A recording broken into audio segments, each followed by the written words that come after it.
Chris, mau di mana? Aja lah. Di mana? Mana aja ya? Sini Di sana. Sini aja. Ajak main aja, Bang. Ah, yang biru-biru aja nih, Bang. Yang biru-biru aja, Bang. Sini aja nggak apa-apa, Bang. Sini aja, Bang. Sini aja jauh-jauh ya. Aduh. Bisa mundur nggak? Bisa mundur nggak? Aduh, munduran, guys. Aduh, mundur. Ini kan aku udah di sini dulu.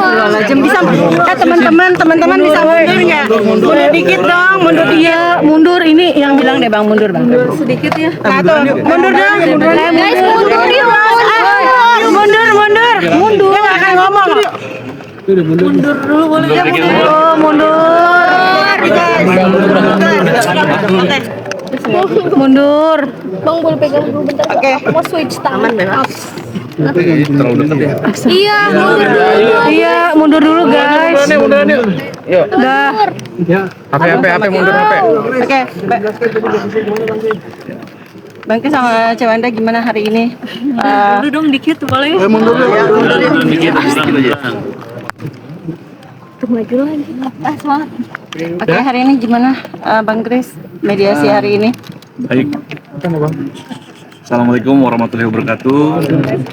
Salam sejahtera untuk kita semua. Hari ini tanggal 19 Agustus, acara sidangnya adalah mediasi dengan mediator. Kita langsung pada kesimpulan saja ya.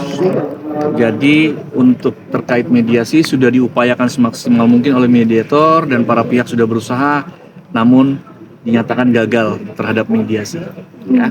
Jadi dengan gagalnya mediasi, kita masuk ke pokok perkara untuk bersidang. Nanti untuk waktu sidang akan disampaikan melalui relas panggilan. Ya. Bisa berarti ini deadlock, Bang. Alasan gagalnya kita sudah sepakat tidak boleh menyampaikan apapun, tetapi yang pasti yang namanya gagal ya tidak tercapai. Salah satu poinnya apa, Pak? Salah satu poinnya apa, Bang? Kita tidak bisa sampaikan. Kita sudah sepakat bahwa tapi saya nggak tahu dari pihak mereka menyampaikannya apa. Belum.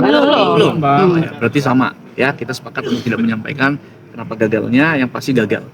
PR yang dimaksud mediator berarti nggak terlaksana. Ya, tidak terlaksana. Ya.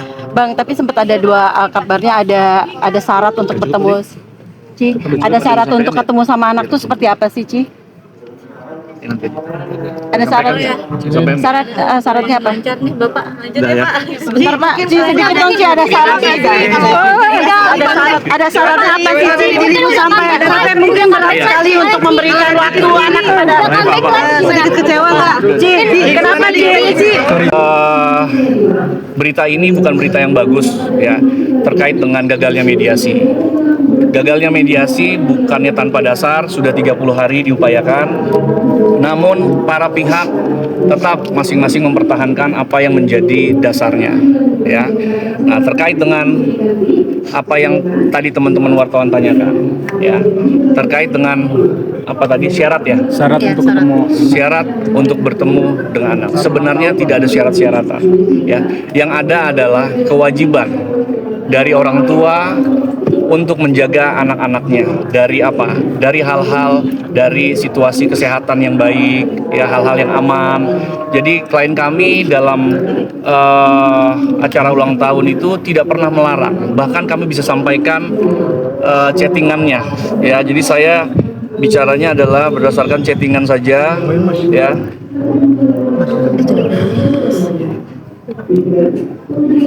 Ini sudah disampaikan chattingannya ya. Untuk acara besok sudah aku siapkan bekal dan baju ganti anak-anak. Ya, artinya sudah diizinkan anak-anak. Yang kedua, ayah boleh kok dari tadi saya juga nanya lokasi dan jamnya supaya bisa diatur semua. Satu hal lagi ya, saya blok ya, saya sensor ya. Nah, penting buat sama-sama menjaga kesehatan anak-anak, jadi tenang dan nyaman melepas anak-anak. Semua sudah diiyakan, tetapi ada kewajiban orang tua untuk menjaga yang itu harus kita laksanakan. Ya. Nah, setelah itu ternyata belum bisa dilaksanakan ya. Dengan berat hati ya, memang pada saat kemarin tidak bisa hadir ya, karena memang ini masih dalam masa dengan mediator kantor juga ya, harus bersama-sama. Jadi itu yang membuat tidak ada titik temu lagi ya. Maksud kata kesehatan itu apa, Pak? Jadi gini, Bang Minola kan, kuasa hukum mereka kan menyampaikan ya bahwa secara Akta 39 sudah disampaikan kewajibannya ya. Tetapi Bang Minola juga harus bisa melihat ada aturan lain, yaitu aturan tentang Undang-Undang Perlindungan Anak ya. Undang-Undang Perlindungan Anak pasal berapa? Pasal 45 ayat 1, 45B dan pasal 46. Nanti teman-teman wartawan bisa baca ya. Yang intinya dari pasal itu adalah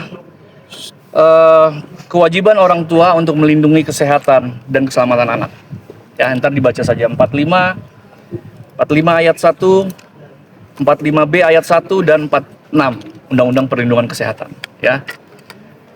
Terkait Undang-Undang Perlindungan Kesehatan nomor 35 tahun 2004 kalau nggak salah, Undang-Undang Perlindungan Anak ya, Undang-Undang Perlindungan Anak.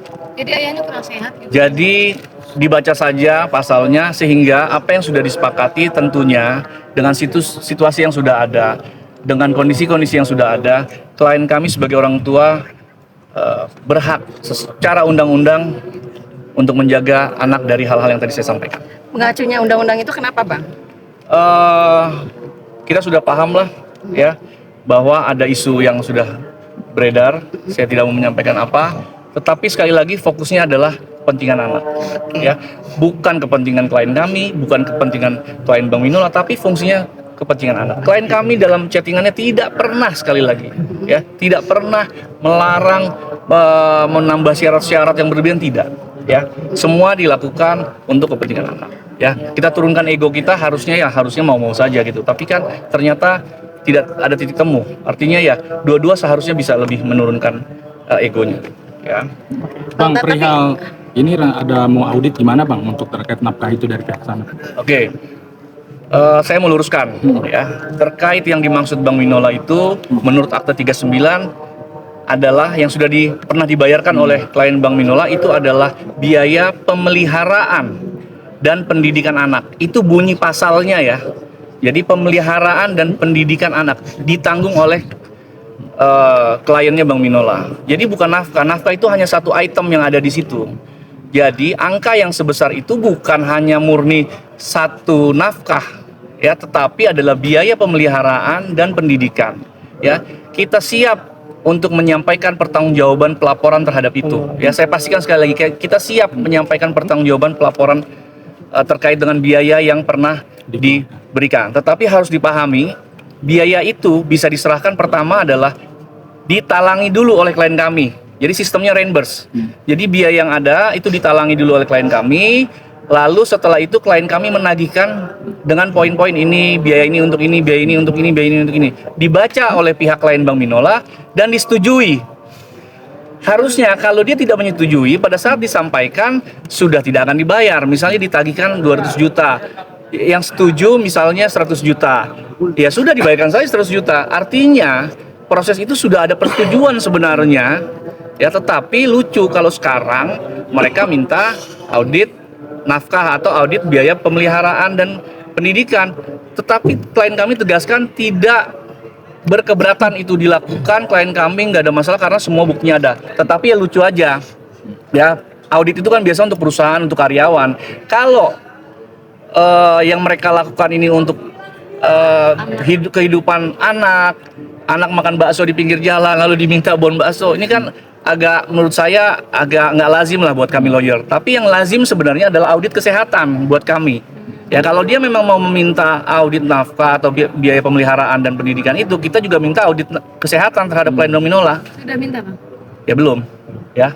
Bisa mungkin jadi nanti akan minta. nantinya mungkin ya kita pikir kalau memang itu perlu, untuk siapa, sekali lagi demi kepentingan anak. Kami tidak pernah bicara kepentingan klien kami ya, demi kepentingan anak. Bang, tadi kan sempat Abang selalu bilang kepentingan anak, menurunkan ego kedua orang tua. Ya. Tapi sampai detik hari ini, kenapa pihak Abang sepertinya apa benar sih sulit sekali untuk memberikan waktu itu kalau sudah mengacu dari Akta 39 itu? Gini, Akta 39 itu adalah undang-undang bagi para pihak.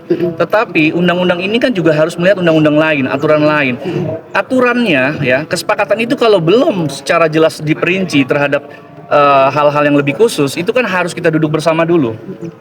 Ya kan? Lalu kita juga mempunyai fakta hukum yang berbeda yang secara undang-undang juga harus dipenuhi.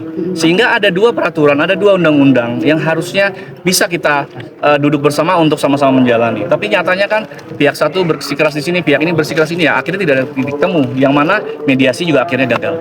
Bang, artinya alasan kesehatan yang membuat anak-anak tidak bertemu ayahnya. Artinya adalah ibunya secara undang-undang diberikan hak untuk bisa menjaga anaknya. Orang tua wajib memberikan yang terbaik buat anak-anak dari sisi kesehatan, dari sisi materi semua. Ya, itu ada diatur di undang-undang. Kapan terakhir ketemu ayah dan anaknya? Iya Bang, tapi kan tidak satu ketika perceraian ini anak-anak belum sama kali ketemu sama anak ya Bang. Menurut saya Kalau itu masalah mengacu ke komunikasi. kesehatan, Ya. kalau mengacu ke kesehatan gitu loh. Sebenarnya memang ini kan masih dalam proses yang namanya gugatan. Ya, suka tidak suka, proses gugatan ini akan menghambat. Ya, karena tunggu keputusan hakim. Maunya seperti apa, yang boleh mana, yang tidak boleh mana, yang boleh siapa, yang tidak boleh siapa, itu kita akan buka di persidangan semua. Ya. Berarti nanti akan ada persidangan tanggal berapa Bang? Ya, kita sudah masuk ke pokok perkara nanti. Mungkin jadwalnya akan diberikan pada saat relas kami terima. Kesiapan Wendah untuk menghadapi sidang lanjutan? Klien kami sudah sangat siap dengan semua bukti yang ada, dengan semua jawaban terhadap gugatan mereka, kita siap ya. Dan terkait tadi ya soal audit nafkah sudah clear ya.